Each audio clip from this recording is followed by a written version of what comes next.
সুপ্রিভিয়াস আসসালামু আলাইকুম। রিথা মিডিয়ার পক্ষ থেকে আপনাদের সবাইকে স্বাগত। এবং এখন যে নিউজটি শেয়ার করবো সেটা হচ্ছে অত্যন্ত গুরুত্বপূর্ণ নিউজ। আপনারা জানেন যে রোয়ান্ডা বিল, এই রোয়ান্ডা বিল পাশের ফলে, অর্থাৎ এটা এখনও কার্যকর শুরু হয় নাই, শুধু পাশ হয়েছে। আপনারা জানেন যে এটা নিয়ে অনেক তর্ক ছিল, বিতর্ক ছিল যে রোয়ান্ডা আসলে মানুষের জন্য সেফ না, কিন্তু সেই সব আইনকে তারা প্রুভ করে এখন আইনকে পাশ করেছেন এবং কিং অর্থাৎ রাজা চার্লস সেটাকে এখন অনুমোদন দিয়েছেন। এর ফলে আগামী 8 থেকে 10 সপ্তাহের মধ্যেই এই বিল কার্যকর হবে এবং রোয়ান্ডায় পাঠানো শুরু হবে। এই রোয়ান্ডা পাঠানো শুরুর খবর শুনেই অ্যাসাইলামরা এখন আর ব্রিটেনে প্রবেশ করছে না, তারা চলে যাচ্ছে আয়ারল্যান্ডে।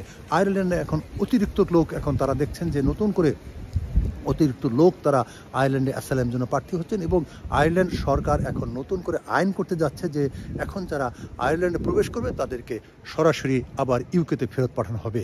এই বিল পাশের সাথে সাথেই একটা কার্যকর শুরু হয়েছে।